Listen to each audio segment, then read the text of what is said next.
안녕하십니까, 노종면입니다. 오늘은 빙하라는 키워드로 더 뉴스의 문을 열겠습니다. 대동강 얼음이 풀리기 시작하고 눈도 비로 바뀐다는 절기가 있습니다. 우수, 바로 오늘입니다. 마침 남부지방에는 비가 내리고 있다더군요. 눈과 얼음이 녹는 일이야 계절의 이치이나 지구의 심장으로 불리는 북극과 남극의 빙하는 녹으면 안 됩니다. 하지만 빙하의 유실 속도가 빨라지고 녹는 양이 급속히 늘고 있다는 학계의 보고가 끊이지 않습니다. 북극곰의 터전만 없어지는 것이 아닙니다. 해수면이 1m쯤 오르면 부산 같은 항구 도시는 물에 잠기게 됩니다. 짧게는 다음 세대, 길어도 100년 안에 일어날 수 있는 일이라고 합니다. 정치에도 녹아내리면 안 되는 빙하 같은 존재가 있습니다. 강파 가릴 것 없는, 굳이 규정할 것도 없는 기본 윤리. 그걸 지키라고 특별하게 윤리특위라는 조직을 두고 있습니다. 윤리특위에 지난 3년 가까이 수십 건의 징계 요구안이 제출됐지만 회의 한 번 열기가 여간 어렵지 않습니다. 묵히고 묵히다가 임기 말에 폐기하는 관행을 답습하는 중입니다. 여의도의 빙하가 녹고 있습니다. 더 뉴스 오늘도 진실에 한 발 더 다가갑니다. 주요 뉴스부터 정리해드리겠습니다.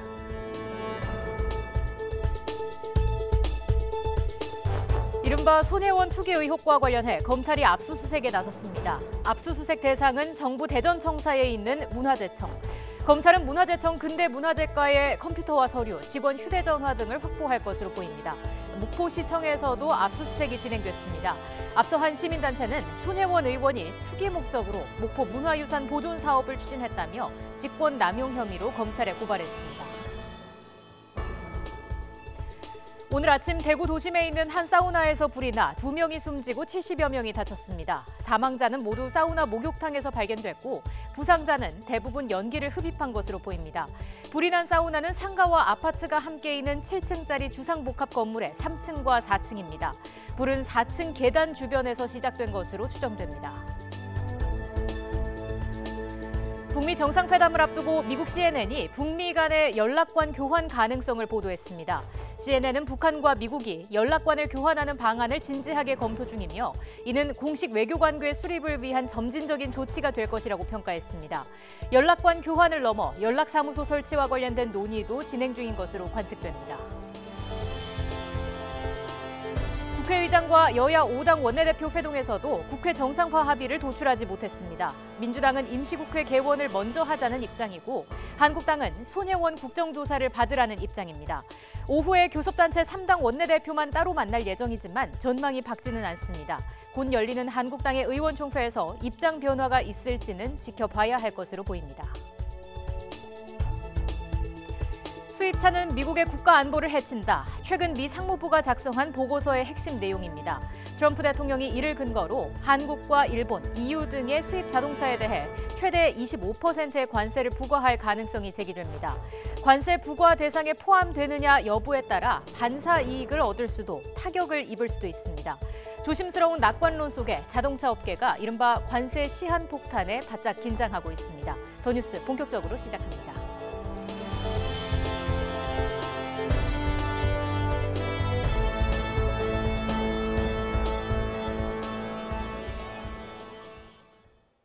오늘 아침 대구 도심 주상복합 건물에 있는 사우나에서 불이 났습니다. 2명이 숨졌고 부상자가 더 늘고 있습니다. 파악된 부상자는 모두 70여 명입니다. 취재기자를 연결해서 좀 더 자세히 알아보죠. 이윤재 기자. 네, 대구입니다. 네, 불이 난 곳이 구체적으로 어디입니까? 네, 대구 포정동에 있는 대보상가입니다. 1980년 준공된 지하 2층, 지상 7층짜리 주상복합 건물인데 이 건물 4층 사우나 남탕 입구에서 불이 난 것으로 추정됩니다. 오전 7시 10분쯤 시작됐고 20분쯤 지난 7시 반쯤 큰 불길을 잡았습니다. 하지만 삽시간에 연기가 건물 전체로 퍼졌고 50대 남성 등 2명이 숨졌습니다. 60대 남성 등 2명은 화상을 입어 병원으로 이송됐고 대피하던 70대 여성은 골절상을 당해 병원에서 치료를 받고 있습니다. 화재 당시 사우나에는 20명 정도가 있었던 것으로 알려지고 있는데요. 나머지 손님들은 모두 대피한 것으로 확인됐습니다. 불이 난 건물은 7층 규모로 1, 2층은 식당과 상가가 들어서 있고 3층과 4층에는 사우나와 사무실 등으로 이용돼 왔습니다. 또 5층에서 7층까지는 100여 세대가 사는 아파트입니다. 이 때문에 대피하는 과정에 큰 혼란이 빚어졌고 모두 70여 명이 연기를 마셔 병원에서 치료를 받았습니다.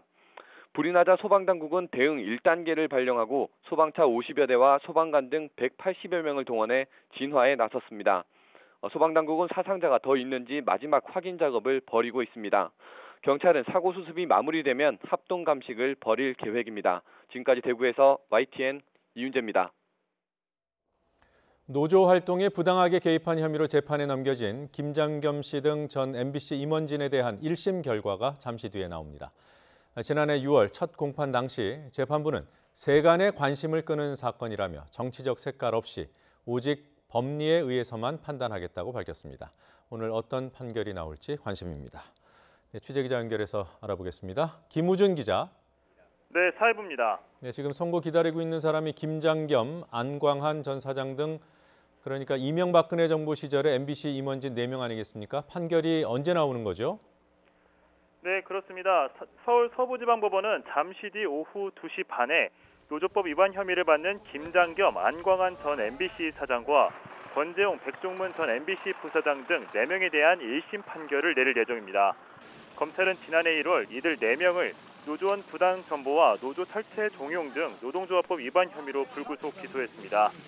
안광한 전 사장은 지난 2014년 MBC 대표이사 시절 당시 김장겸 보도본부장과 함께 MBC 제일노조조합원 28명을 부당정보한 혐의를 받고 있습니다. 이후 2017년 3월에는 김장겸 당시 MBC 대표이사가 백종문 전 부사장과 함께 제일노조조합원 9명을 업무와 무관한 부서로 보냈는데요. 검찰은 이들 4명이 2015년 10월부터 2017년 3월까지 모두 9번에 걸쳐 노조조합원 37명에 대한 부당 인사를 내렸다고 보고 있습니다. 특히 안 전 사장과 김 전 사장은 2014년 임원회의 당시 본부장들에게 보직 간부들은 노조를 탈퇴하라며 지시에 따르지 않으면 인사조처하겠다고 발언해 노조 탈퇴를 종용한 혐의도 받고 있습니다. 안 전 사장 등 4명은 재판 과정에서 모든 혐의를 부인했는데요. 이들은 근로자가 노조에 가입하라고 했다는 이유로 각 근로자에게 불이익을 준 적은 없다면서 불이익을 당한 경우에는 노조원이라서가 아니라 인사권자 평가에 따른 정당한 인사조치였다고 주장했습니다. 검찰은 지난달 열린 결심 공판에서 안광한 전 사장과 백종문 전 부사장에게는 징역 1년 6개월을, 김장겸 전 사장과 권재용 전 부사장에겐 징역 1년을 각각 구형했습니다. 지금까지 사회부에서 전해드렸습니다. 종교가 아닌 다른 이유로 양심적 병역 거부를 인정한 법원 판결이 나왔습니다. 비폭력 평화주의 같은 신념을 병역 거부의 정당한 사유로 인정했습니다. 자세한 내용 알아보죠. 이경국 기자. 네, 사회부입니다. 네, 판결 내용 구체적으로 어떻습니까? 네, 지난해 11월 종교적, 양심적 신념 등에 따라 병역을 거부하는 것은 정당한 사유에 해당한다는 대법원의 판결이 있었습니다. 이후 무죄 판결도 잇따랐는데 여호와의 증인 같은 종교적 양심을 근거로 내린 판결들이었습니다. 하지만 이번 판결은 조금 달랐습니다. 지난 14일 수원지방법원에서 내린 건데요. 28살 A씨는 지난 2016년부터 지난해까지 11차례에 걸쳐 예비군 훈련에 불참해 기소됐습니다. 예비군법과 병역법 위반 혐의가 적용됐습니다. 이 A씨는 전쟁을 위한 군사훈련에 참석할 수 없다는 자신의 신념에 따른 것이라고 주장을 했습니다. A씨는 이미 현역으로 군복무를 끝낸 데다 종교적인 이유로 훈련을 거부하는 것도 아니었습니다. 이 재판부는 A씨의 병역 거부가 양심에 의한 것인지 심리했는데 비폭력, 평화주의 같은 신념을 정당한 사유로 인정했습니다. A씨는 폭력적인 아버지를 둔 가정에서 자라 어려서부터 폭력에 대한 경각심을 가졌고 민간인이 학살당하는 영상 등을 보며 생명을 빼앗는 것이 끔찍한 잘못이라는 신념을 갖게 됐다고 진술했습니다.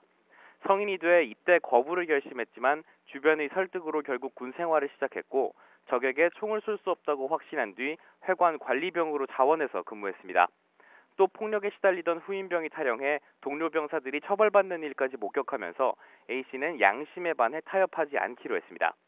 이에 따라 지난 2013년 제대한 이후 예비군 훈련에 모두 참석하지 않았는데 이로 인해 그동안 14번이나 재판을 받은 것으로 드러났습니다.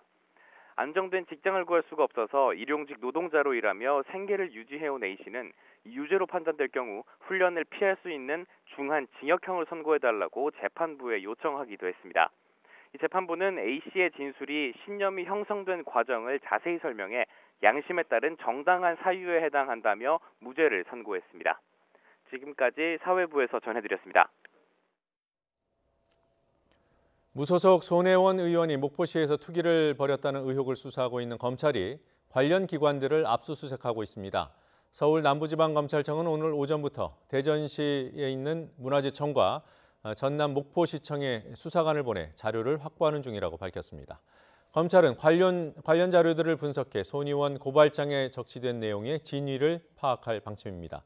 앞서 한 시민단체는 손 의원이 투기 목적으로 목포 문화유산 보존 사업을 추진했다며 직권 남용 혐의로 검찰에 고발했습니다. 오늘 아침 국회의장과 여야 5당 원내대표 회동에서도 국회 정상화 합의를 도출해내지 못했습니다. 여야의 입장차가 좁혀지지 않았고 2월 국회는 여전히 안개 속입니다.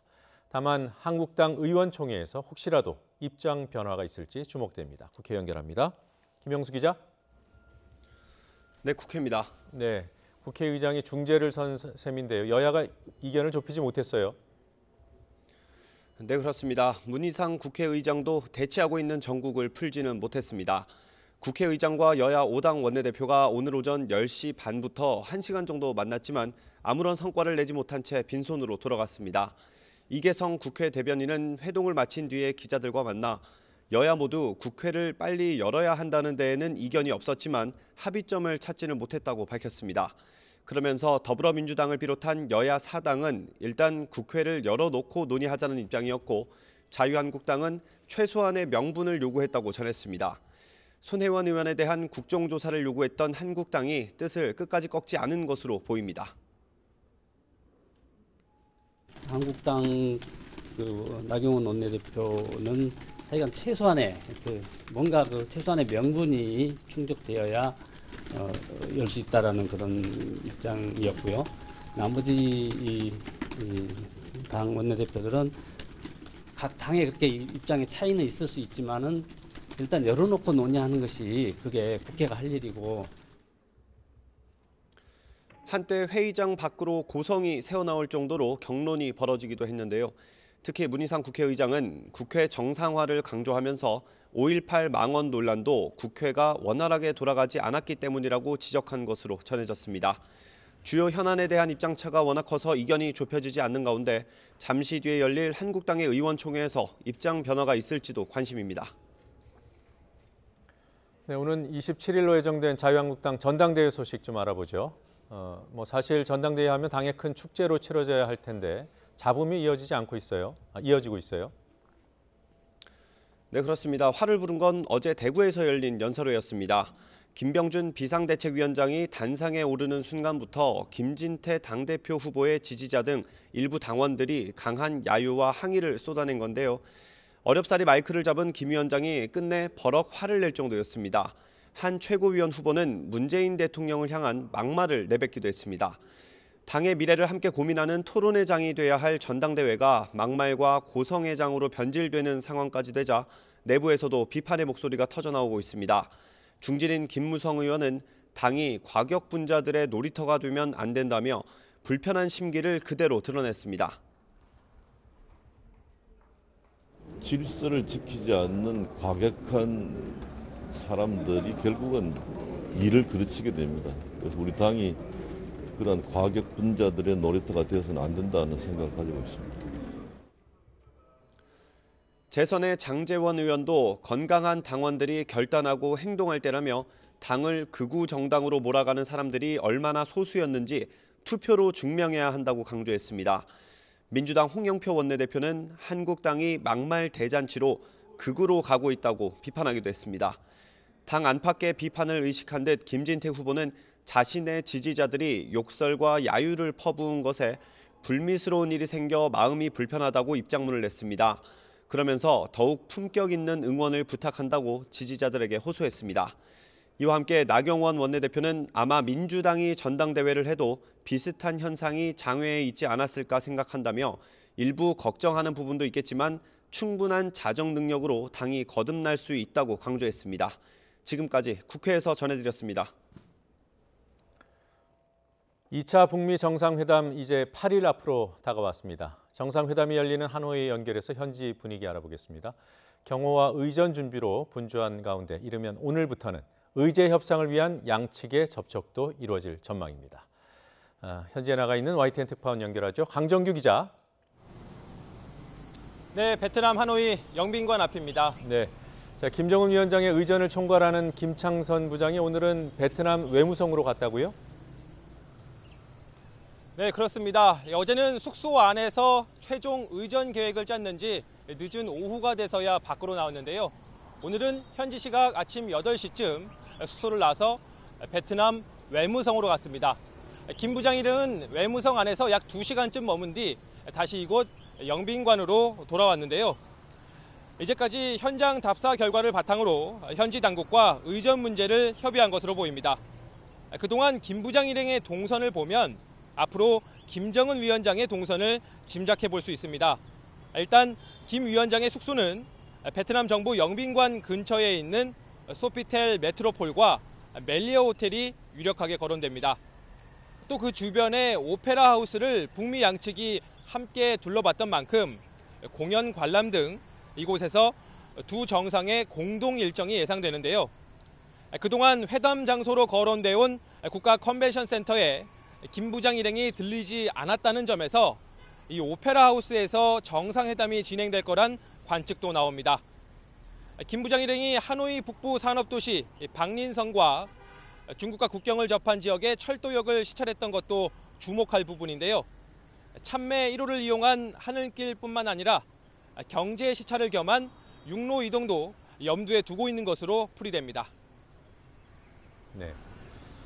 자, 그리고 미국의 의제 실무팀 오늘 하노이에 도착하는 겁니까? 네, 현지에서는 미국 의제 실무팀이 이르면 오늘 하노이에 도착할 거다 이런 말이 돌고 있습니다. 그러나 그동안 실무 협상을 주도해왔던 스티븐 비건 미 대북 특별대표는 이번 파견 명단에서 빠져 있다고 하는데요. 외교소식통은 알렉스 웡 미 국무부 동아태 부차관보가 파관보를 비롯한 실무진이 먼저 하노이로 온다고 전했습니다. 웡은 앞서 지난 6일 비건 대표와 함께 평양으로 날아가 사흘 동안 북측과 비핵화 의제를 논의했던 인물입니다. 북측의 하노이 현지 협상 상대로는 박철 아시아태평양 평화위원회 부위원장 등이 꼽히는데요. 이처럼 낮은 단계의 실무 접촉으로는 실질적인 협상이 이루어지긴 어렵다는 관측이 높습니다. 외교가에서는 비건과 김혁철 북미 양측 특별대표가 아직 추가 일정을 제대로 못 잡고 있다 이런 말도 들리고 있는 실정입니다. 지금까지 베트남 하노이에서 전해드렸습니다. 북미 정상회담이 다음 주로 다가온 가운데 김혁철 북한 대미 특별대표가 회담 장소인 베트남 하노이로 가기 위해 오늘 오전 경유지인 중국 베이징에 도착했습니다. 최강일 외무성 북미국장 대행과 김성해 통일전선부 실장도 함께 갔습니다. 김 특별대표 일행은 하노이에서 미국 측과 의제와 합의문 조율을 위한 실무 협상을 벌일 것으로 보입니다. 베이징 연결하죠. 박희천 기자. 네, 베이징입니다. 네. 자, 김혁철 대미 특별대표 일행이 베이징에 도착한 거죠? 네, 김혁철 북한 국무위원회 대미 특별대표가 오늘 오전 평양발 고려항공을 타고 베이징 공항에 도착했습니다. 김혁철 대표 외에도 최강일 외무성 북미국장 대행과 김성해 통일전선부 통일측략실장도 함께 왔습니다. 김혁철 대표 일행은 귀빈실을 이용해 공항을 빠져나온 뒤 북한 대사관 차량을 타고 시내로 이동했습니다. 김혁철 특별대표 일행은 미국과의 협상 일정이 촉박한 만큼 항공편을 이용해 조만간 하노이로 출발할 것으로 보입니다. 이르면 이곳 시각으로 오늘 오후 3시 반에 출발하는 베트남 항공을 이용해 하노이로 출발할 가능성도 있어 보입니다. 김혁철 대표는 하노이에 도착한 뒤 스티븐 비건 미국 국무부 대북 특별대표와 만나 막판 의제 조율과 공동선언문 작성 작업을 벌일 예정입니다. 앞서 김 대표와 스티븐 비건 대표는 지난 6일부터 사흘간 평양에서 첫 실무 협상을 해 정상회담에서 다룰 의제에 대해 논의했습니다. 첫 실무 협상에서는 양측이 무엇을 원하는지 설명하고 서로 내용을 공유하는 시간이었다면 하노이에서 이어질 2차 실무 협상은 이견을 좁히는 치열한 줄다리기가 될 것으로 보입니다. 비건 대표는 아직 미국에 머물고 있는데 오는 20일쯤 워싱턴을 출발할 것이라는 관측이 나오고 있습니다. 비건 대표가 만약 20일에 출발한다면 북미 실무 협상은 이르면 22일쯤 본격화될 것으로 보입니다. 지금까지 베이징에서 YTN 박기천입니다. 2차 북미 정상회담에서 어떤 구체적인 성과가 나오게 될지 회담 날짜가 다가오면서 관심도 커지고 있습니다.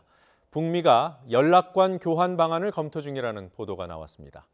실제 합의에 이른다면 북미 간 공식 외교관계 수립의 신호탄이 될 것으로 보여 주목됩니다. 워싱턴에서 김희준 특파원의 보도입니다. 북한과 미국이 연락관을 교환하는 방안을 진지하게 검토 중이라고 CNN 방송이 소식통 2명을 인용해 보도했습니다. 그러면서 이는 북미 간 공식 외교관계 수립을 향한 점진적인 조치가 될 것이라고 밝혔습니다. 계획이 진전된다면 미국은 한국어를 구사하는 고위급 외교관이 이끄는 연락관들을 북한 내 사무소 설치를 위해 파견할 것이라고 전했습니다. 북미가 이번 주 하노이에서 2차 정상회담의 막판 의제 조율과 공동선언문 작성에 돌입할 예정인 가운데 나온 보도입니다. 북한의 비핵화 실행 조치인 영변 플러스 알파에 상응해 연락사무소와 종전선언 등 체제 안전 보장 논의가 진전되고 있는 것으로 관측됩니다. President Trump is ready to end this war. It is over. It is done. We are not going to invade North Korea. We are not seeking to topple the North Korean regime. 북미는 1994년 제네바 합의 당시 연락사무소 설치에 합의했지만 무산된 바 있습니다. 연락사무소 설치는 싱가포르 선언 4개항 가운데 새로운 북미 관계 수립과 연계된 사안입니다. 북미가 하노이 정상회담에서 합의에 이른다면 70년 적대 관계를 끝내고 국교 정상화로 가는 신호탄이 될 전망입니다. 다만 제재 완화를 우선순위에 두고 있는 북한이 연락관 교환을 동력으로 충분한 비핵화 조치에 합의할지는 불분명하다는 관측도 나옵니다. 워싱턴에서 YTN 김희준입니다.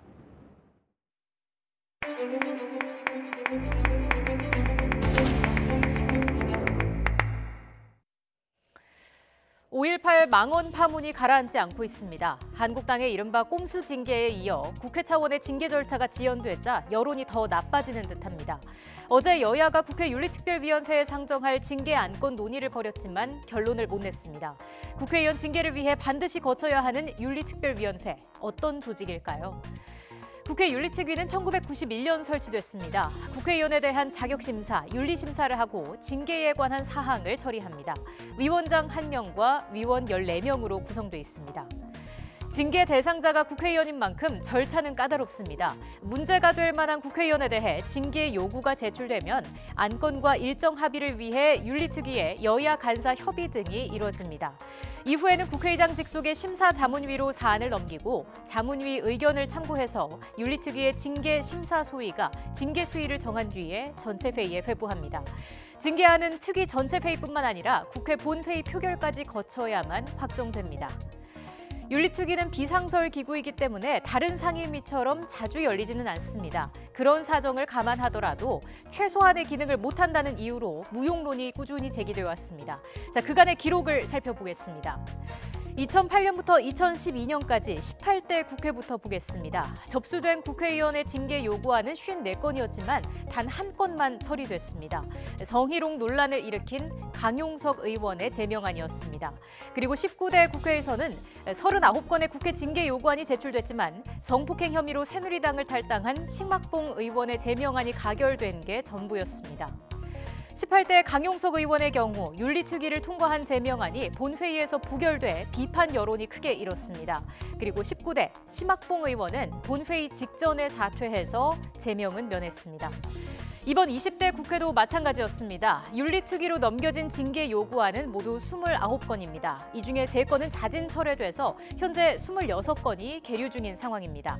20대 국회 후반기 원구성 이후에는 징계안 심사를 위한 전체 회의가 단 한 차례도 열리지 않았습니다. 사안을 묵혀두었다가 임기 말에 슬쩍 회기해버리는 관행. 사회적 문제가 되면 마지못해 뒷북 심사에 나서는 관행이 이번에도 반복되는 건 아닌지 우려됩니다.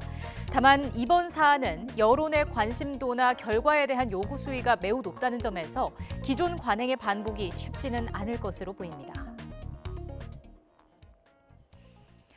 다음 소식입니다. 미국 상무부가 수입차에 대한 관세 부과 여부를 조사한 보고서를 제출하면서 국내 자동차 업계도 촉각을 세우고 있습니다.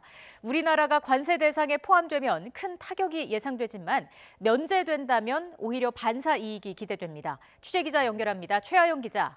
네, 경제부입니다. 네, 미국이 수입차에 관세 최대 25%를 매기는 내용을 검토하고 있습니다. 우리 정부가 오늘 민관 합동 대책회의를 열었죠. 네, 산업통상자원부는 오늘 오전 김용래 통상차관보 주재로 자동차 업계와 함께 민간 합동 대책회의를 열었습니다. 이번 회의에서는 트럼프 대통령이 수입차에 관세를 매길 경우 미국 수출에 어떤 영향을 미칠지 따져보고 최종 조치 전까지 미 정부와 의회, 관련 업계에 어떤 설득 전략을 사용할지에 대해서도 집중적으로 논의했습니다. 김 차관보의 말 들어보시죠. 향후에도 최종 조치 결정 전까지 미국에 우리 입장을 지속 전달하면서 한국이 232 조치 대상이 되지 않도록 최선의 노력을 다해 나갈 것입니다. 또 정부는 모든 가능성을 열어두고 자동차 업계와 함께 시나리오별 대응 전략을 마련한다는 계획입니다. 네, 만약에 미국이 한국에도 관세 최대 25%를 매긴다면 우리나라도 타격이 작지 않은 거죠? 네, 지난해 우리나라의 미국 자동차 수출은 81만 대로 전체 자동차 수출의 3분의 1을 차지했습니다. 이번 수입 관세국으로는 우리나라와 유럽연합, 일본, 그리고 캐나다와 멕시코가 거론되고 있는데요. 우리나라가 관세 대상국이 되면 인건비의 2배 이상인 관세 25%를 가격에 반영할 수밖에 없어 수출 경쟁력은 떨어지게 됩니다. 또 경우의 수를 따져보면요. 가능성은 적지만 우리나라만 관세국에 포함될 경우 자동차 산업 총 생산은 최대 8% 줄고 무역 수지는 11조 원 감소한다는 조사 결과도 있습니다. 반대로 캐나다와 멕시코와 함께 우리나라도 면제된다면 유럽연합과 일본의 자동차 산업이 타격을 받으면서 총 생산이 4% 늘어난다는 반사 이익도 예상됩니다. 이와 관련해 미국 출장을 다녀온 김현종 통상교섭본부장은 자동차 관세부과 대상에서 우리나라가 제외될 가능성에 대해 조심스레 낙관적인 전망을 했습니다. 레리 커들로 백악관 국가경제위원장과 윌버 로스 상무장관 모두 한미 FTA 개정 협정 등 양국 교역 발전을 위한 우리 정부의 노력을 높이 평가했다고 말했다는 건데요. 하지만 이들도 결정 권한은 트럼프 대통령에게 있다며 조심스러운 입장이라고 여지를 남겼습니다. 지금까지 경제부에서 전해드렸습니다. 반도체 부진으로 1월 수출 물가가 하락했습니다. 석 달 연속 떨어진 겁니다. 특히 주력 반도체인 D램 물가가 크게 빠졌습니다. 조태현 기자가 보도합니다. 수출 물가가 또 떨어졌습니다. 지난달 수출 물가는 82.95로 한 달 전보다 1% 하락했습니다. 석 달 연속 하락으로 지난 2016년 10월 이후 2년 3개월 만에 최저로 미끄러졌습니다. 전기, 전자기기 물가 급락이 가장 큰 영향을 미쳤습니다. 반도체가 포함된 전기, 전자기기 물가는 3% 넘게 떨어졌습니다. 합금철 등 제1차 금속 제품과 화학 제품도 부진했습니다. 품목별로는 반도체 물가가 전반적으로 악화했습니다. 특히 주력 제품 가운데 하나인 D램 물가는 무려 15% 가까이 하락해 7년 5개월 만에 최대 낙폭을 기록했습니다. 세계 경기 둔화와 미중 무역 분쟁 등으로 인해서 그 악영향이 본격화될 경우에 올해 수출 증가율이 어떻게 보면 지난해의 절반 이하로 둔화될 가능성도 있어 보입니다. 반면 수입 물가는 석 달 만에 소폭 올랐습니다. 국제 유가가 오르면서 광산품 물가가 상승해 전체 수입 물가를 끌어올렸습니다. YT의 조태현입니다. 미중 무역 전쟁 이후 중국이 미국 정부기관과 기업 등에 대한 해킹을 강화했다고 뉴욕타임즈가 보도했습니다. 해킹은 군사적 목적도 일부 있지만 첨단 기술 확보 전략에 따라 이루어진다고 설명했습니다. 이동우 기자의 보도입니다. 지난 2015년 9월 버락 오바마 대통령과 시진핑 중국 국가주석이 정상회담에서 사이버 해킹 방지를 위해 노력하기로 합의했습니다. 이 합의에 따라 미국 정부와 기업에 대한 중국의 해킹은 다소 소강 상태였지만 미중 무역 전쟁 이후 해킹 활동이 더욱 은밀하고 정교한 방법으로 강화됐다고 뉴욕타임즈가 보도했습니다. 미 정보 관리들과 민간 보안 전문가들은 미중 무역 전쟁 속에 미중 간 2015년 사이버 해킹 방지 합의는 사문화된 것으로 보인다고 말했습니다. 뉴욕타임즈는 최근 미 보잉사와 항공기 엔진 제조사인 제너럴 일렉트릭 에이비에이션, 통신업체인 T모바일 등이 중국의 해킹 표적이 됐다고 밝혔습니다. 다만 실제 해킹 피해가 발생했는지는 확실하지 않다고 설명했습니다. 미국 외교협회 관계자는 해킹이 과거에는 중국 인민해방군에 의해 이루어졌지만 최근에는 정보기관인 국가안전부가 주도한다고 주장했습니다. 이 관계자는 해킹은 군사적 목적도 일부 있지만 중국의 5개년 경제계획과 인공지능 등 다른 기술 전략 수혜에 따라 이루어진다고 말했습니다. 중국의 해킹은 인공지능 등 첨단 기술 분야에서 세계 최고가 되기 위한 수단이라는 것입니다. 한편 이란도 미국과의 핵합의 탈퇴 이후 미국 정부와 기업에 대한 해킹을 강화했으며 이에 따라 미국 재무부는 해킹을 지원한 혐의로 이란의 기관과 개인 등 11개 대상을 제재했다고 뉴욕타임즈는 덧붙였습니다. YTN 이동우입니다. 다음 달 13일 전국에서 큰 선거가 치러집니다. 바로 전국 동시조합장 선거입니다. 투표권은 조합원만 갖고 있지만 깨끗한 선거를 위해서는 시민 참여가 꼭 필요하다고 합니다. 이문석 기자입니다. 대전의 한 농협마트에 새쌀이 들어왔습니다. 선거선의 쌀 미자, 이름하여 선미. 다음 달 13일 열리는 전국 동시조합장 선거에 관심을 높이려고 선관위가 출시했습니다. 이 조합장 선거가 있다는 건 알았는데 이렇게 쌀까지 출시된 거 보니까 얼마 안 남았다는 건 알 수 있겠네요. 충남 지역 농협마트엔 알록달록 포장용 테이프가 등장했습니다. 선거 정보를 비닐 테이프 위에 그려 넣어 자연스럽게 조합장 선거를 알리고 있습니다. 바쁘니까 뭐 선거가 있다거나 뭐 그런 거 이렇게 크게 관심 없거든요. 근데 뭐 이렇게 한 번씩은 보게 될 것 같아요. 이렇게 보니까 저도 궁금하고. 이번 조합장 선거에선 농협과 수협, 산림조합의 대표를 뽑습니다. 지난 2015년에 이어 두 번째로 동시 선거로 치러지며 전국에서 1,300여 명의 조합장을 새로 선출합니다. 후보자와 투표자가 서로 잘 아는 사이인데다 각종 사업을 주도하는 등 권한이 크다 보니 조합장 선거는 과거부터 잡음이 유난히 컸습니다. 이번에도 선관위에 잡힌 불법 선거운동 사례만 벌써 150건에 육박합니다. 신고 포상금을 최대 3억 원까지 받을 수가 있습니다. 그러니 주변에서 조합장 선거가 이루어지는 것을 꼼꼼히 살펴보시고 위법 행위가 발생하면 꼭 신고해 주시기 바랍니다. 선관위는 다가오는 조합장 선거가 백미처럼 깨끗하게 치러지도록 시민의 관심과 참여를 당부했습니다. YTN 이문석입니다. 더 뉴스 60초 뒤에 이어집니다.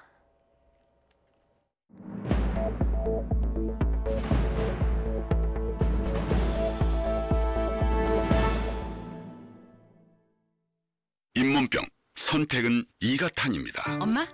친구야. 아버님, 많은 분들이 이가탄을 복용하고 계십니다. 잇몸병엔 이가탄. 먹어보면 확실히 달라집니다. 아시죠? 이가탄. 호텔 예약 사이트 너무나 많죠? 당신이 원하는 호텔이 딱 한 군데만 있거나 혹은 여기저기에 가격도 천차만별이라면 아이 머리 아파! 그래서 트립하고 원하는 호텔을 비교 검색해서 스마트하게 찾아주니까 호텔 트립하고 KT5G가 대한민국을 바꿔갑니다. 5G가 미세먼지 농도를 실시간으로 파악해 도시의 공기를 깨끗하게 합니다.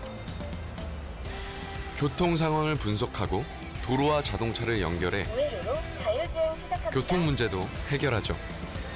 그리고 스카이십으로 도시의 안전까지 지킵니다. 세상 모든 새로움의 시작, KT5G.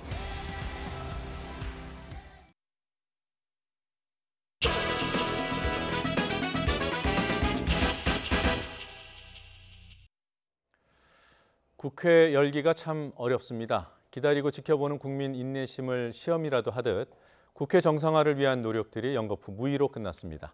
5.18 망언 파문으로 여론이 들끓기 시작한 지 열흘이 넘었지만 국회는 징계 심의를 위한 안건도 정하지 못했습니다. 누구 책임일까요? 여야 1대1 미니토론 더 정치. 오늘은 국회 장기 파행의 책임을 따져보겠습니다. 현근택 더불어민주당 상근부 대변인 그리고 윤기찬 자유한국당 비대위 대변인 나오셨습니다. 어서 오십시오. 안녕하세요. 안녕하세요. 자, 뭐 두 분도 이런 주제 다루기가 좀 마음이 편치는 않으실 텐데요. 일단 뭐 여쭤보겠습니다. 국회 파행이 이렇게 길어지고 있는데 또 국회의장이 오늘 오전에 중재에 나서기도 하지 않았습니까? 이 파행이 된 책임은 어디에 있다고 보십니까? 일단 뭐 여야 공의 책임은 있죠. 국회를 일단 열지 못하고 있으니까. 그런데 흐름을 좀 보면 사실 저희 입장에서는 그렇게 뭐 카드나 힘이 별로 없어요. 야당이다 보니. 근데 지난 1월 임시국회의 경우에는 사실 그 몇 분 그 이슈에 따른 청문회나 어떤 상임위원회 열자고 저희가 이렇게 몇 번 요구했음에도 불구하고 이제 여당 측에서 응하지 않으셨고요. 2월 들어서는 손혜원 의원의 국정조사 요구에 대해서 사실 저희가 4건의 요구를 하다가 그러니까 조혜주 중앙선거관리위원회 상임위원 건으로 촉발이 됐던 거죠. 그 전에 김태우 특감반장이 폭로했던 부분, 신재민 그 기재부 직원 이분 또 이런 문제 이런 것들을 다 요구하다가 마지막에 이제 손혜원 국회의원의 국정조사만으로 줄여서 한정해서 요구를 해도 지금 여당에서 안 받고 있거든요. 그래서 결국은 굳이 저희에게 책임의 소재가 어디가 더 크냐라고 물어보신다면 일단 여당이죠. 집권당이 화합을 위해서는 어느 정도 의제나 어떤 진행 정도에 대해서 양보를 해주셔야 되는데 그런 거 전혀 없이 야당이 손혜원 국정조사를 끝까지 고집한다라는 명분을 갖고 계신 거고요. 또 하나는 손혜원 의원의 경우는 이제 민주당 탈당했음에도 불구하고 굳이 이렇게까지 뭐 죄송한 표현입니다만 보호하는 이유가 뭘까라는 생각에 이르면 손혜원 의원에 대한 국정조사는 꼭 해야 되겠다라는 게 저희 당 입장입니다. 어떻게 들으셨습니까? 뭐 양비론으로 열으시는 것 같은데요. 일단은 국회라는 게 기본적으로 열어야 되는 겁니다. 그리고 원래 2월 정기국회는 이미 예정돼 있던 거예요. 왜냐하면 물론 뭐 법상 강제 사항은 아닙니다만 이제 국회의장이 매년 그 임기 시작하기 전에 2월달에 국회를 연다라고 했었거든요. 예정돼 있던 건데 예정돼 있던 거를 여는 것. 그다음에 국민들은 사실은 시급하게 처리해야 될 민생 법안에 대해서 관심이 많습니다. 사실 정치적인 이슈보다. 근데 자유한국당이 지금까지 보면 20대 국회만 와서 지금 보이콧만 16번째래요. 매번 이렇게 국회 여는 것 자체를 항상 조건을 걸어서 뭔가를 해왔어요. 계속 뭐 특검이든 뭐든. 근데 제가 보기에는 이제는 좀 식상할 때가 됐다. 그리고 지금 결국은 이제 굉장히 시급한 예를 들어서 뭐 민생 법안 중에 여러 가지가 있습니다. 우리 근데 이제 방위비 예산 이런 것도 있거든요. 그다음에 방과후 학교법도 있어서 비쟁점, 쟁점이 안 되는 사안들은 예를 들어서 뭐 공수처라든지 이런 거 뭐 논의를 해야 되겠지만 이런 부분들은 처리할 필요가 있다. 그리고 결국은 국회를 여는데 무슨 명분이 필요하겠는가? 저는 그냥 국민들을 위한다. 일하는 국회 그거 하나 명분이 충분하다 보거든요. 근데 거기에 꼭 뭐 조건을 걸어서 지금 뭐 손혜원 국조 얘기하시는데 뭐 국정조사는 사실은 이게 수사 중이면은 국정조사 제대로 안 됩니다. 왜냐하면 뭐 거부할 수도 있고요. 그다음에 수사 중인 상황이니까 내가 검찰에 가서 얘기하겠다, 법원 가서 얘기했다 그러면 안 돼요. 그럼 결국 정치적 공방밖에 안 되거든요. 그런 면을 본다 그러면 제가 보기엔 그냥 여는 게 맞다라고 봅니다.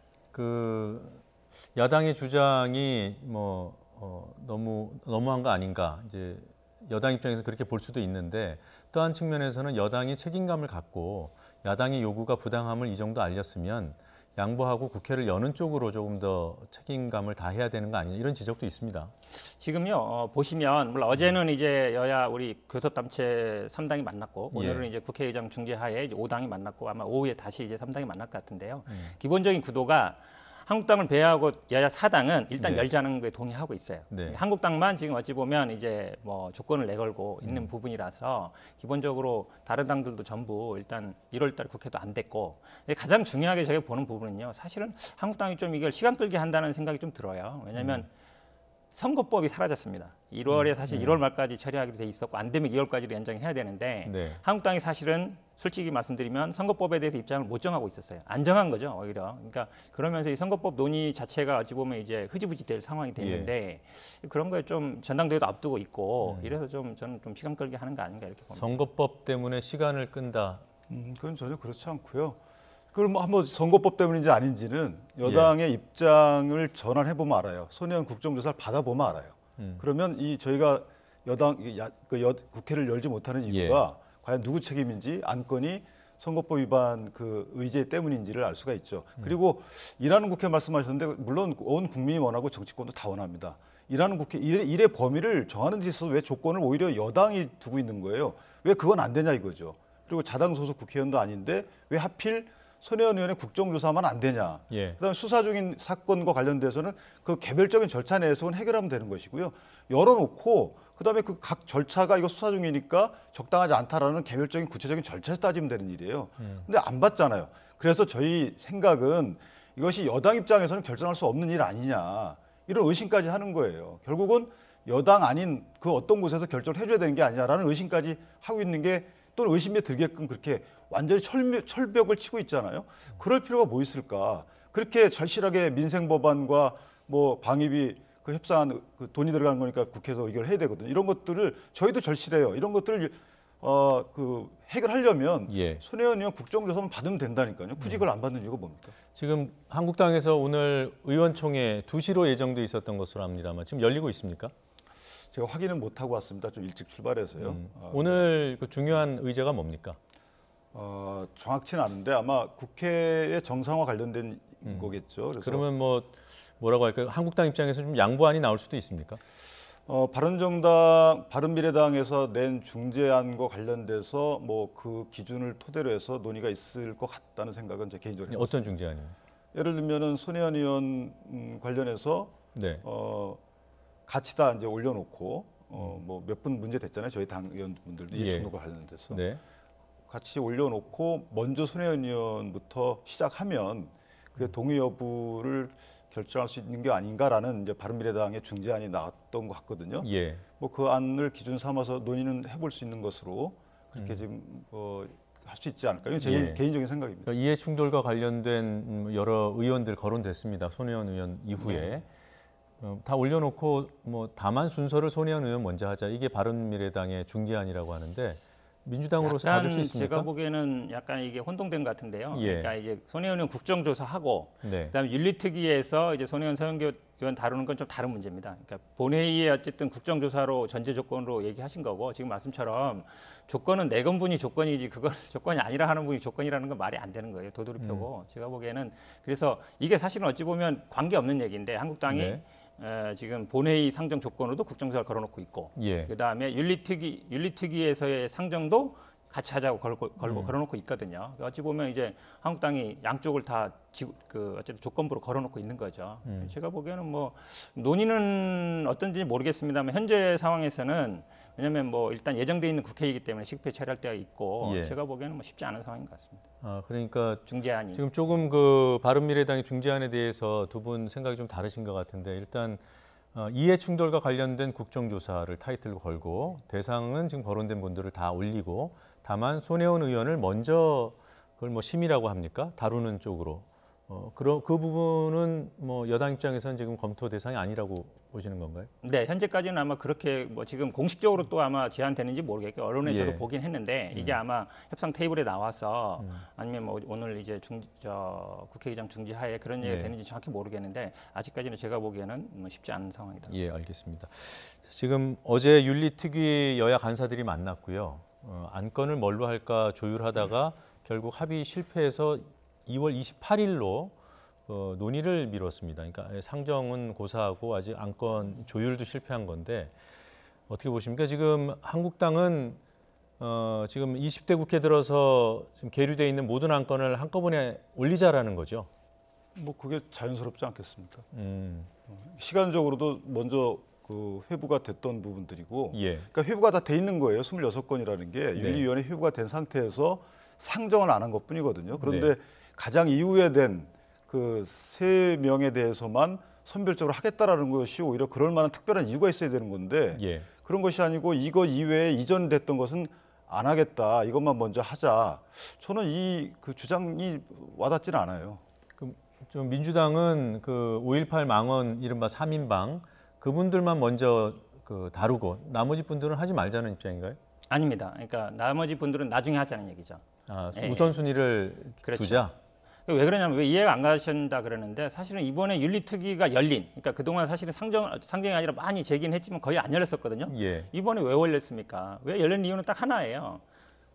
5.18 망언. 이것 때문에 사실은 윤리위가 문제된 거거든요. 열리기도 됐고. 물론 이제 윤리위만 끝나는 건 아니지만 그동안에 국회 뭐 쭉 보면 윤리특위가 사실은 굉장히 큰 이슈가 됐을 때만 열렸어요. 네. 그리고 대부분 보면 의원들이 본인들이 하는 거기 때문에 사실 좀 소극적이거든요. 그러면 항상 시민단체들이라든지 외부에서 왜 안 하냐 이 어쨌든 그런 외부의 압박에 밀려서 예. 대부분 윤리특위가 열리고 그나마 그 전에도 보면 뭐 상정되고 이랬었는데 그 전에도 보면 이 심각하게 문제되는 것들을 처리하고 나머지 것들은 나중에 처리하고 이렇게 해왔거든요. 그동안도. 그럼 이번에도 사실은 열린 가장 큰 이유가 사실은 유일하게 하나입니다. 그러니까 망원 3인방 이분들에 대해서 결국은 처리해야 된다라는 거 봅니다.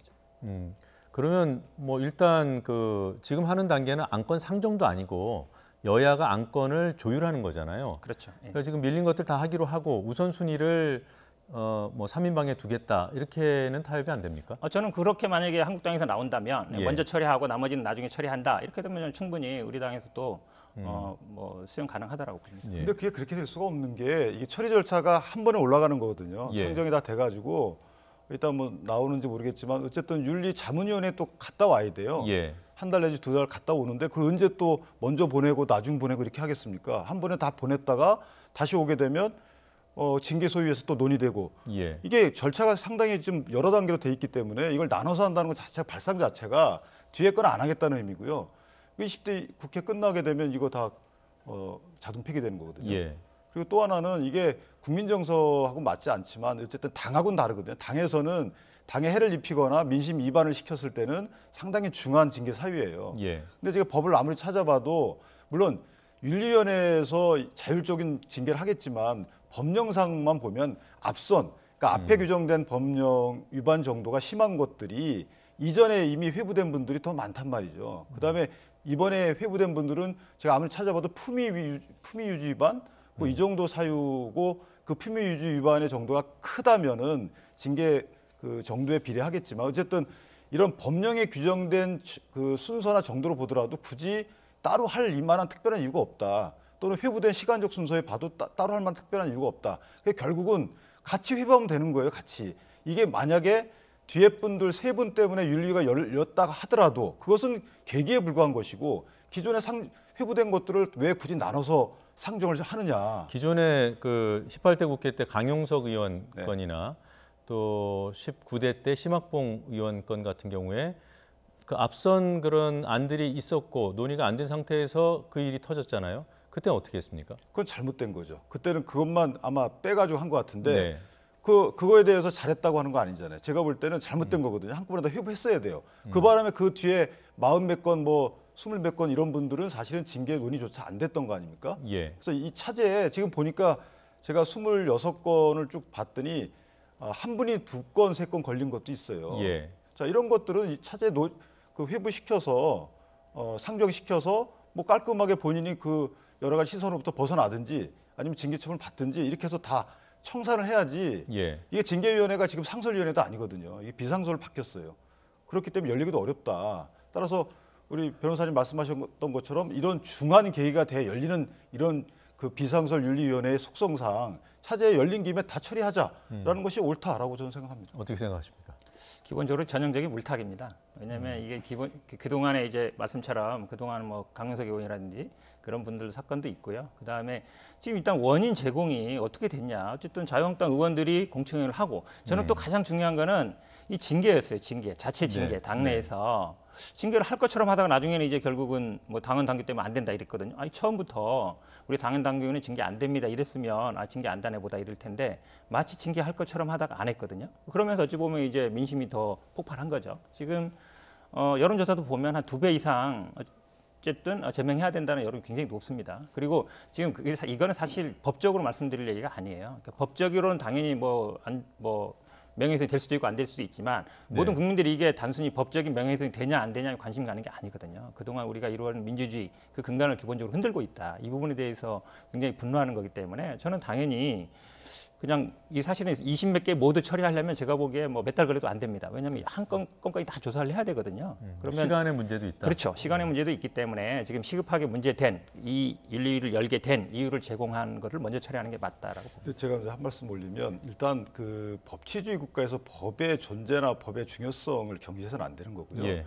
지금 이분들에 대해서 여러 가지 그 책임 추궁이 들어옵니다. 당에서 이런 책임 추궁이 들어왔고 그다음에 아시다시피 당의 당원 당규라는 것을 벗어나서 징계할 수는 없어요. 예. 분명히 당규에 그렇게 신분 보장이라는 그 제목 하에 있거든요. 징계 유예하게 돼 있어요. 징계를 안 한다는 게 아니고 유예한다는 겁니다. 이미 윤리위원회에 회부가 돼 있고 상정이 돼 있는 상황입니다. 그래서 전당대회가 끝나서 당선자가 공고가 되면 그때 징계 절차가 이루어지는 것이고요. 예. 꼭 그렇게 아시면 되고, 그 다음에 명예훼손죄로 고발이 돼 있어요. 그 5.18 폄훼 발언하신 분들에 대해서는 네. 명예훼손죄에 의해서 이게 사법적 판단을 받아서 만약에 그 금고 이상의 징역형이 나오게 되면 당연히 의원직 잃어요. 그러니까 이런 각기 분야별로 또 저희 당에서는 이미 징계했고, 그럼 국회에서 또 하는 건 다 별도예요. 그러니까 이것이 다 정해진 그 절차와 분야가 다 있기 때문에 이것을 한 군데에서 법이 허용하는 범위를 넘어서서 뭔가 조치를 강구하거나 법이 허용하는 범위에서 하자는 그 발언 자체를 너무 이 사태를 안하게 본다고 몰아가는 것은 저는 법치주의 시각에서 보면 옳지 않다. 지금 근데 그 민주당 쪽에서 하는 얘기는 26건이라면 일단 뭐 정치적으로 안건이 섞여서 이제 소위 말하는 물타기가 될 수도 있지만 이번에 26건을 다 할 수 있겠냐는 거죠. 지금 뭐 일부는 겹친 부분들이 있다 하더라도 상당한 건수가 될 텐데 그게 이번 회기 내에 다 하겠습니까? 근데 그거를 그 26건을 다 할 수 있는지 없는지에 대해서 각 정당이 왜 그걸 판단하자 이거죠. 그 부분은 윤리특별위원회에서 결정하거나, 그다음에 아까 말씀드린 대로 윤리자문위원회 또 있거든요. 예. 그 절차 안에서 해결하면 되는 거예요. 못하겠으면 본인들이 알아서 결정하게끔 했어야지. 말씀하신 대로 현 변호사님 같은 시각을 가지신 분들도 많이 있을 거예요. 근데 국민 입장에서 물론 여야가 서로 그런 말씀을 할 수 있는데 국민 입장에서는 그동안 다 그렇게 중요한 사안들이라 그래놓고 왜 안 했냐 국회가. 일단 우리가 볼 때는 5.18 망언 이거 굉장히 중요해 보이는데 이거 하라고 지금 국민들이 들끓는 거 아니냐. 이거 빨리 해라. 이런 요구로는 이해가 안 되십니까? 이해되죠. 그래서 5.18 관련된 폄훼 발언 하신 분들에 대해서는 당연히 징계 절차를 거쳐야 됩니다. 예. 근데 그 징계 절차를 거친데 그분만들 할 게 아니고 기존에 돼 있던 회부돼 있던 분들도 같이 하는 것이 가장 정상적인 절차예요. 그러니까 순서를 바꾸는 건 어떻습니까? 다 하되. 그럼 저희가 결정할 건 아닌데 일단 이렇게 생각하시면 됩니다. 네. 윤리특별위원회와 그 관할에 안에 있는 자격심사위원회에서 본인들 역량상 힘들겠다 싶으면 또 그런 얘기가 나오겠죠. 근데 지금 그런 얘기 그 관할 위원회에서 그런 얘기가 나오지도 않는데 그 각 이해관계 갖고 있는 각 당이 그런 이유 때문에 미리 이걸 상정조차 하지 않겠다라고 주장하는 것은 본말이 전도된 느낌이다라는 그런 주장입니다. 네. 28일에 다시 만나도 아무것도 안 될 것 같은데요. 어떻습니까? 아마 지금 뭐 전부 한꺼번에 처리해야 된다 그러면 안 될 것 같은데요. 근데 그동안도 보면 아까도 말씀드렸듯이 사실은 이런 사건이 터졌을 때 국회에서 먼저 움직인 적은 별로 없습니다. 여론이 들끓고 시민단체에서도 압박하고 이러면 결국 어쩔 수 없이 이렇게 열려왔거든요. 아마 이번에도 저는 국민들이 굉장히 이거에 대해서 분노하고 있기 때문에 그런 순서로 가는 게 아닌가. 결국은 아마 제가 보기에는 안 열기는 쉽지 않을 것이다. 왜냐하면 여론 자유한국당이 스스로 이 전당대회가 있습니다만 전당대회 이후에도 이런 압박들에서 아마 여론 지지가 많이 떨어진다든지 이러면 결국은 열리지 않겠나 이렇게 봅니다. 네. 그럼에도 불구하고 28일 협의 때 여당이 좀 양보할 그런 묘수는 없습니까? 그 양보라는 게 물론 아마 지금 어디까지 나왔는지 모르겠는데 이게 그러니까 세 가지입니다. 결국은 이제 지금 망언 사인 방법 하자, 아니면은 서영교라든지 손혜원 의원만 하자, 그것까지 하자. 그다음에 전부 하자. 근데 그러면 어떤 문제가 생기냐면 그 서영교 손혜원 의원과 나머지 사람들의 또 차별성이 생겨요. 그렇기 때문에 다 쉽지 않은 문제거든요. 그러니까 이거를 어디까지 하자는 얘기를 뭐 정확히 얘기하는지 모르겠지만 제가 보기에는 시급한 사안 먼저 처리하는 게 맞다라고 봅니다. 하반기 8건을 먼저 하는 건 어떻습니까? 그런 안도 있을 수 있습니다. 그래서 일단 말씀하신 대로 사실 그러면 그 이전에 회부된 분들에 대한 형평성이나 봐주는 거 아니냐 이런 또 논란이 있을 수 있고, 그래서 결국은 이제 합의를 해서 시작을 해야 되는데 28일 날인가요? 그때 아마 간사회가 다시 있는 것 같고, 어쨌든 3월 7일 날 전체 윤리회의를 연다고 하니 그때까지는 여야 막론하고 부담을 상당히 갖고 있는 사안이거든요. 그래서 제 예측은 아마 어느 정도 정리가 돼서 시작을 하지 않을까. 시작을 할 것이다. 이런 예측을 갖고 있습니다. 3월 7일에 한다는 전체 회의는 그 사이에요. 그러니까 28일에 안건 조율이 끝나고 또 그 심사자문위로 넘어갔다가 징계심사 소위에서 다시 논의를 해서 그 징계 안을 가지고 수위가 결정된 안을 가지고 3월 7일에 의결을 하겠다는 거 아닙니까? 아니, 그렇게는 시간이 안 됩니다. 왜냐하면 상정 여부를 결정하겠다는 거죠. 상정 여부, 상정의 범위를 결정하겠다는 거고 그 자리에서 상정이 되면 그때 비로소 이제 그 윤리자문위원회로 넘어갑니다. 그러니까 3월 7일 이후에 자문위로 간다? 그렇게 됩니다. 그렇습니까? 그러면 네, 알겠습니다. 뭐 윤리위 전체 회의 한 번 열기가 여간 어려운 게 아니더라고요.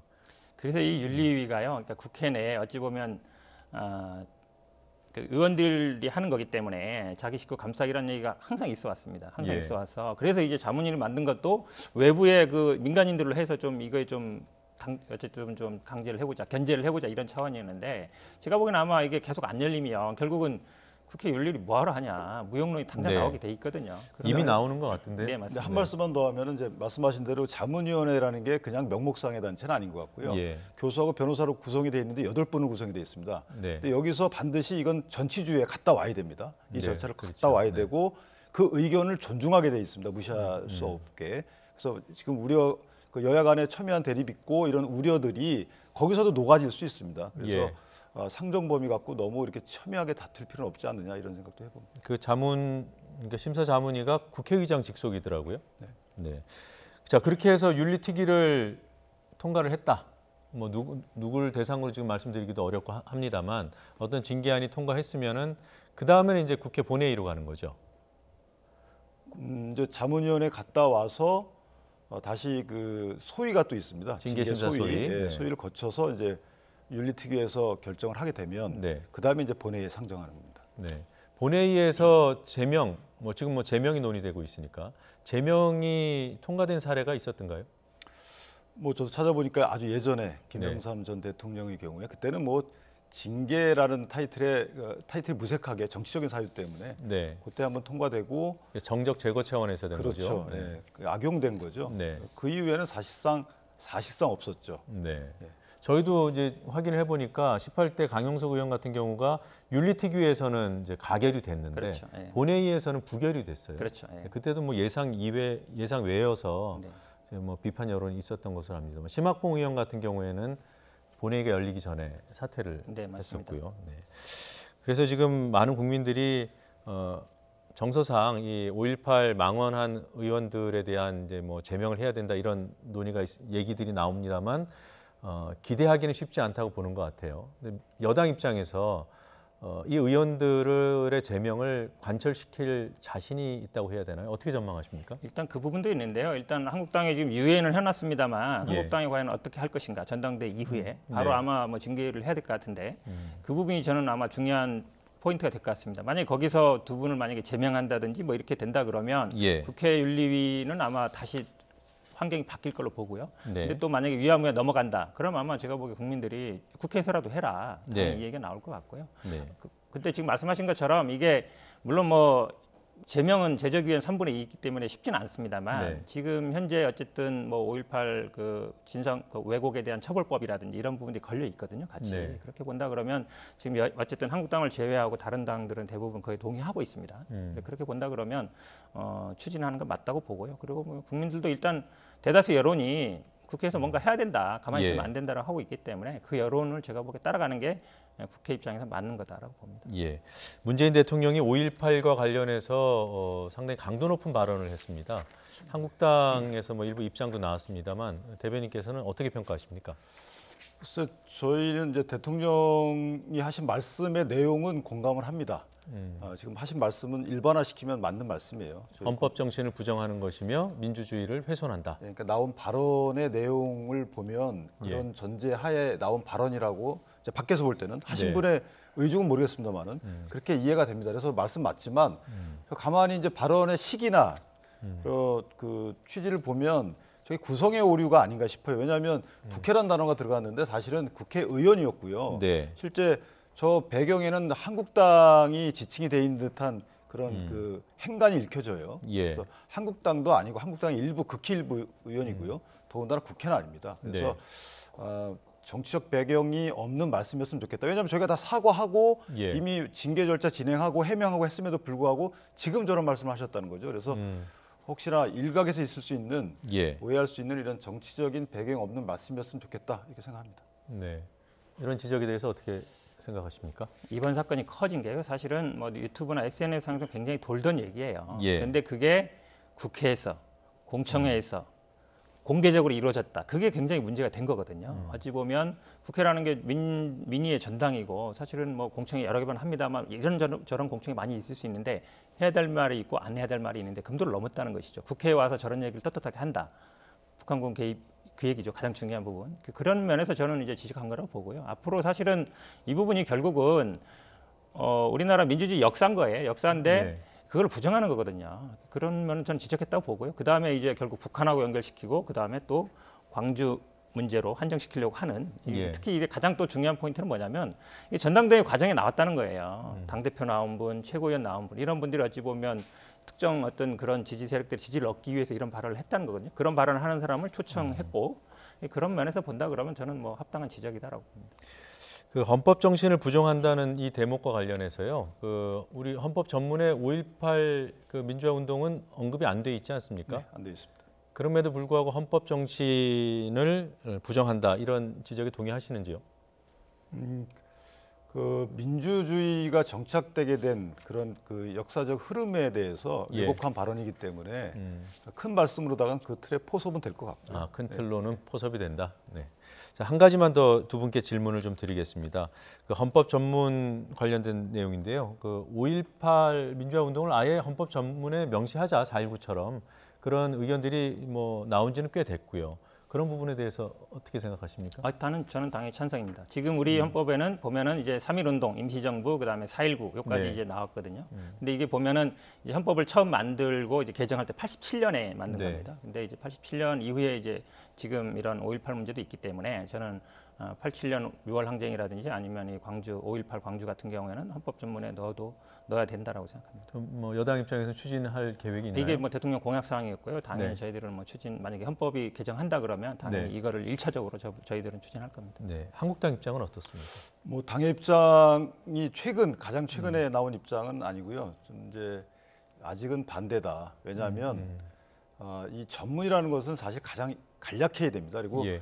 헌법 9차례에 걸쳐서 이 개정되는 과정에 전문이 4-5차례가 바뀌었어요. 그 문구 하나에 대해서 그렇게 첨예합니다. 이해관계가. 그래서 뭐 심지어는 4.19도 빼느니 뭐 5.16도 들어갔다 나왔다 그랬지 않습니까?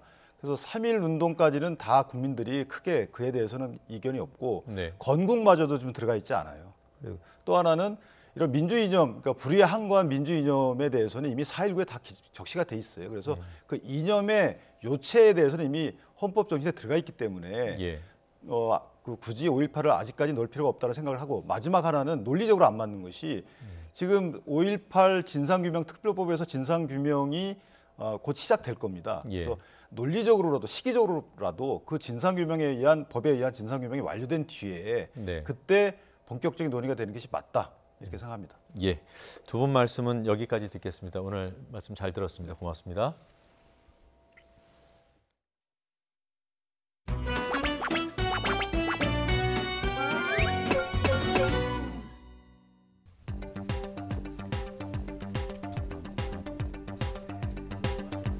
의장실에서 뭐 해도 특별한 건 없는데 할 겁니다.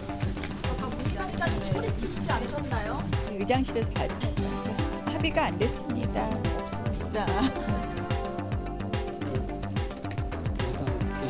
의장이 5당 원내대표를 소집을 해서 2월 임시국회 정상화 문제를 논의를 했습니다. 오후 4시에 3당 원내대표단체들 다시 만나서 추후 논의를 하기로 했고요. 우리상 의장은 2월 임시국회는 즉시 열려야 된다. 그래서 그 민생 법안이나 각종 계획 법안을 빨리 처리해야 된다. 만약 2월 국회가 안 된다 그러면은 최소한 3월 국회에 구체적 일정이라도 합의해서 발표하는 것이 국민에 대한 도리다. 안에서 고성이 나오는데 각 당의 의견이 엇갈리고 국민들이 국회 열기를 간절히 바라는데 그런 논쟁만 하고 있을 수 있느냐. 부장님이 그 국회를 조속히 정상화해야 된다는 걸 강조하는 과정에서 목소리 톤이 좀 높아졌어요. 그런 논쟁만 하고 있을 수 있느냐. 목소리 톤이 좀 높아졌어요. 민생과 경제는 뒷전이고 당리 당략에 의해서만 움직이는 더불어민주당과 자유한국당 때문입니다. 국민들 사이에서는 1월에는 민주당, 2월에는 자유한국당이 국회를 보이콧했으니까 이번에는 3월에는 또 다시 민주당이냐. 민주당과 한국당이 민생과 경제를 위한 마음이 조금이라도 있다면 이처럼 국회를 방치하지는 않았을 것입니다. 양당의 정파적 이해관계와 상관없이 쉽게 합의가 가능한 민생 현안과 경제 및 개혁 법안만이라도 먼저 논의를 시작하고 합의 처리할 것을 제안합니다. 민주당과 한국당이 민생과 경제를 위한 마음이 조금이라도 있다면 이처럼 국회를 방치하지는 않았을 것입니다. 출장 비용, 가성비 높이는 꿀팁? 전 세계 수백 개의 예약 사이트를 비교해서 원하는 호텔의 착한 가격을 찾아주는 트립하고. 스마트한 출장도 역시 트립하고와 함께. 호텔 트립하고.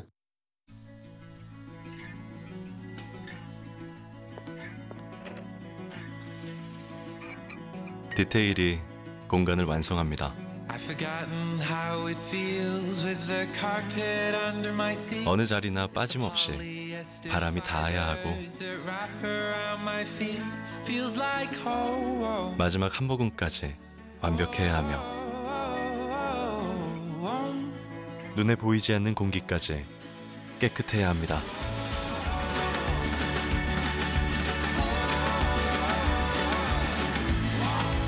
디테일의 차이를 아는 당신의 선택. 삼성 시스템 에어컨 360.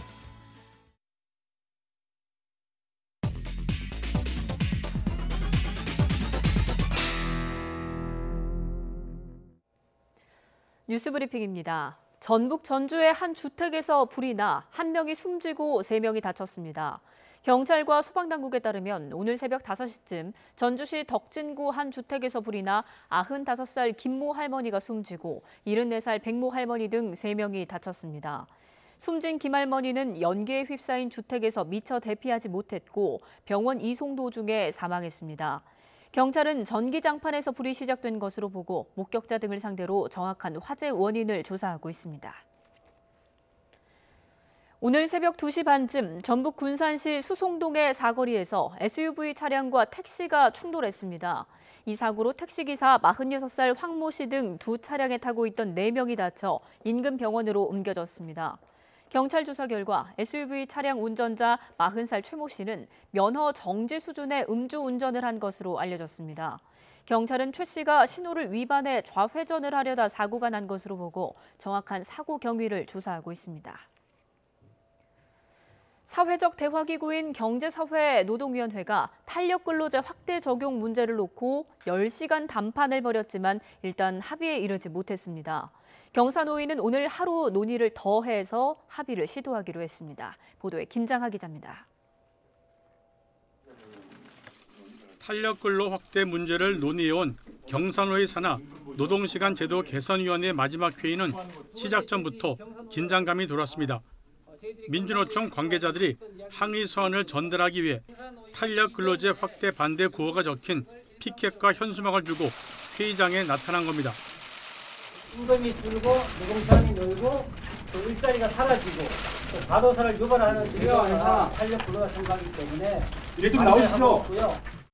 2시간 늦게 시작한 회의에서 노동계와 경영계 대표는 각을 세웠습니다. 과로사 방지의 문제라든지 임금 보전, 건강권을 확보하는 것들이 무엇보다 중요합니다. 노총은 그렇게 생각합니다. 보장치 없는 탄력근로는 살인이다 이렇게 보여집니다. 탄력근로제 모양 좋은 모습으로 시행될 수 있도록 계기가 됐으면 하는 바람입니다. 이후 10시간 정도 탄력근로제 문제와 관련해 마라톤 협상을 벌였지만 합의안을 만들지 못했습니다. 노사 양측은 탄력근로제 단위 기간을 6개월로 확대하는 데는 큰 틀의 의견 접근을 이뤘으나 노동자 건강권 침해와 임금 보전 방안이 첨예한 쟁점이 됐습니다. 노동시간 제도 개선위원회 이철수 위원장은 책임 있는 당사자 간 논의가 필요하다며 오늘 하루 논의를 더 하겠다고 밝혔습니다. 결론적으로 말씀드리면 논의 시한을 하루 더 연장하기로 방금 전체에서 결정을 했습니다. 경사노위는 오늘 회의에서도 결론을 내지 못하면 그동안 노사 간 논의한 내용을 정리해 국회에 제출할 예정입니다. YTN 김장합니다. 이낙연 국무총리는 오늘 민주노총도 경제와 노동을 함께 걱정해야 할 주체의 하나라면서 민주노총은 총파업 계획을 거두고 사회적 대화에 동참하기를 바란다고 말했습니다. 이낙연 총리는 오늘 열린 국무회의에서 민주노총이 사회적 대화를 거부하면서 총파업을 예고하고 있는데 이것은 책임 있는 태도가 아니라고 지적했습니다. 이 총리는 또 노사와 계층, 세대와 지역이 자기 주장만 고집해서는 우리 사회가 한 발짝도 앞으로 나아갈 수 없다며 대화와 타협이 절실하다고 강조했습니다. 장애인 전용 주차구역 대부분이 설치 기준에 부적합하고 장애인 구역에 무단 주차하는 차량이 많다는 지적이 나왔습니다. 한국소비자원이 수도권에 있는 관공서 등의 장애인 주차구역 29곳을 조사했는데 주차면 선에 장애인 전용구역 표시가 없는 등 설치 기준을 모두 어긴 것으로 확인됐습니다. 또 장애인 전용 주차구역에 주차된 차량 50대 가운데 22대는 주차 금지 차량이었습니다. 정부가 혁신성장 정책의 주요 분야인 수소경제 활성화를 위해 수소충전소 합작회사 설립을 사실상 승인했습니다. 공정거래위원회는 한국가스공사와 현대자동차 등 13개 회사가 수소에너지 네트워크 주식회사 하이넷 설립을 위해 요청한 임의적 사전심사 결과 경쟁 제한성 등의 문제가 없는 것으로 판단했다고 밝혔습니다. 이번 심사 통과로 오는 2022년까지 수소 충전소 100기를 구축할 계획인 하이넷 출범에 한층 더 속도가 붙을 전망입니다. 스포츠계의 성폭력 사건에 대해 감사원이 대대적인 감사를 벌이기로 했습니다. 국가대표 선수와 지도자 관리 그리고 선수촌 운영 실태 등이 감사 대상입니다. 보도에 추은호 기자입니다. 스포츠 미투 운동으로 여실히 드러난 스포츠계의 폭력과 성폭력 실태에 대해 감사원이 감사 착수를 결정했습니다. 문화체육관광부가 제출한 공익감사 청구를 받아들이는 형식이지만 감사원은 국민적 관심이 높은 점을 감안해 감사를 실시한다고 밝혔습니다. 감사 대상 기관은 대한체육회와 감독기관인 문화체육관광부 등입니다. 감사원은 우선 태능과 진천 선수촌 등 국가대표 선수촌의 운영이나 훈련 관리에 문제가 없는지 살펴볼 예정입니다. 선수와 지도자에 대한 관리 실태와 비리 신고 처리가 제대로 이루어지고 있는지, 대한체육회에 대한 문화체육관광부의 관리 감독에는 문제가 없는지 등이 감사 대상입니다. 감사원은 그러나 폭력과 성폭력 관련 비리 행위를 추가로 적발하는 것은 국가인권위원회의 전수조사 계획을 고려해 감사 대상에서 제외한다고 밝혔습니다. 이와 관련해 최재형 감사원장도 최근 기자간담회에서 개개인의 사례를 직접 조사하는 형태의 감사보다는 전체적인 관리나 시스템에 문제가 있는지를 보는 쪽으로 감사가 진행될 것이라고 말했습니다. 감사원은 특별조사국 소속 감사 인력 19명을 투입해 다음 달까지 감사 자료를 수집하고 4월부터 본감사에 착수할 예정입니다. YTN 추은호입니다. 2021년 고등학교 무상교육을 전면 시행할 경우 연간 2조 원가량의 교육 재정이 필요할 것으로 추산됐습니다. 송기창 숙명여대 교수는 오늘 서울 한양대에서 열린 무상교육 관련 토론회 발표에서 이같이 추산했습니다. 송 교수는 올해 2학기에 실시하는 고3 무상교육에 4천억 원, 내년 2, 3학년에 1조 4천억 원, 2021년 전면 시행에 2조 700억 원이 소요될 것으로 추정했습니다. 고교 무상교육이 실시되면 자율형 사립고와 사립특수목적고를 제외한 국공, 사립고교 학생에게 입학금을 뺀 수업료와 학교 운영 지원비, 교과서 구매비를 지원합니다. 동학농민혁명 기념일인 5월 11일이 국가기념일이 됐습니다. 문화체육관광부는 오늘 국무회의에서 동학농민혁명일을 국가기념일로 제정하는 내용의 개정안이 심의 의결됐다고 밝혔습니다. 5월 11일은 동학농민군이 1894년 전북 정읍 황토현 일대에서 관군을 상대로 대승을 거둔 황토현 전승일입니다. 문체부는 오는 5월 11일 기념식을 열고 동학농민혁명의 역사적 가치와 의미를 조명하기 위한 사업을 추진할 계획입니다. 올해로 100회째를 맞은 전국 동계체육대회가 서울 태릉 국제스케이트장에서 개회식을 열고 4일간의 열전에 돌입했습니다. 노태강 문화체육관광부 제2차관은 축사에서 앞으로는 누군가의 희생을 강요하지 않고 모두가 행복한 스포츠의 역사를 만들어야 한다며 스포츠 개혁의 필요성과 방향에 대한 정부 방침을 다시 한번 강조했습니다. 이번 대회는 평창올림픽 스피드스케이팅 스타 김민석과 차민규, 쇼트트랙의 곽윤기, 최민정을 비롯해 피겨의 차준환 등이 출전합니다. 더 뉴스 1부 마치겠습니다. 저희는 잠시 뒤 2부로 돌아오겠습니다.